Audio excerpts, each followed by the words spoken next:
Assalamu alaikum. This is Abdurrauf. Welcome again our YouTube channel Guru of MCQs. अॼु असां जेके CSS 2023 जेको सिंधी जो ऑब्जेक्टिव टाइप पेपर आहे त हुन जे बारे में असां पढ़ंदासीं। त अॼु जो असांजो पहिरियों सुवालु आहे त मुक़दमतुल सलात जेको आहे पंहिंजो लिखियलु आहे त उहो अबुल हसन ठठी साहब जेको आहे लिखियो। ॿियो आहे त मीवन शाह इनायत जे कलाम में 22 सुर आहिनि।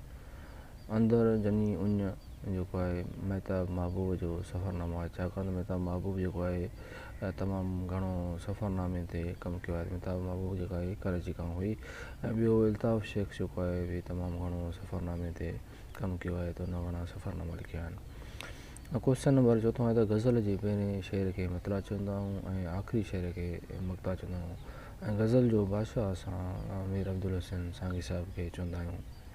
दुहे में काफ़ियो आख़िर में ईंदो आहे। क्वेश्चन नंबर 5 आहे। ग्रामर जे हिसाब सां हिकु ॿ क्वेश्चन SSC टेस्ट में अची सघनि था। इसम जे बारे में, ज़मीर जे बारे में, हर्फ़ जर आहे, ज़र्फ़ आहे, असांजो हर्फ़ जुमिलो आहे। त हिते जी सुवालु आहे त क्वेश्चन नंबर 6 आहे त किताब जेको आहे इसम आम आहे।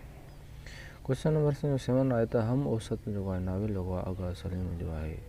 इहो क्वेश्चन असांजो मोस्ट इम्पोर्टेंट आहे, इहो हर पेपर जे हिसाब सां ईंदो आहे। ऊंदाही धोती रोशन हथवी जेको आहे नाविल आगा सलीम साहिब जो लिखियलु आहे। क्वेश्चन नंबर 8 आहे त समुंड जागे थो, इहो जेको आहे अदल सुमरे जी शाइरी जो मजमू आहे। क्वेश्चन नंबर 9 आहे त तरबल मौला मोहम्मद ज़मान खे चवंदा आहियूं, मखदूम मोहम्मद ज़मान खे तरबल मौला चवंदा आहियूं। उनजो जेको किताबु आहे उहो आहे याद रफ़्तगान, शाइरी जो तज़किरो थियलु आहे हुन में। क्वेश्चन नंबर 10 आहे त कलीच लफ़्ज़ जी माना छा आहे, त कलीच लफ़्ज़ जी माना आहे तलवार। क्वेश्चन नंबर असांजो 11 आहे त शाह जे रिसाले जी लुग़त रोशनी कंहिं लिखी आहे, त डॉक्टर नबी बख़्श बलोच साहिब जी लिखियलु आहे। क्वेश्चन नंबर 12 आहे त कलियात मसरूर फ़क़ीर ग़ुलाम अली मसरूर जो कलाम आहे। क्वेश्चन नंबर 13 आहे त अंदर जनी उन, इहो सुवालु अची चुको आहे पहिरियां महताब महबूब, आई थिंक 2024 जे पेपर में अची चुको आहे या 2011 जे पेपर में।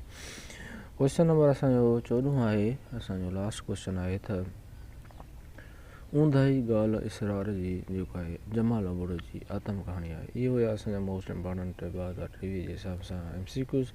वधीक असां जेके पोयां पास पेपर रहनि था 2013 खां 14, 15, 16 उन्हनि जे बारे में असां वधीक डिस्कस कंदासीं। इहे छाकाणि त इहे MCQ जेके आहिनि SSC टेस्ट जे लाइ मोस्ट इम्पोर्टेंट आहिनि। Thank U very much.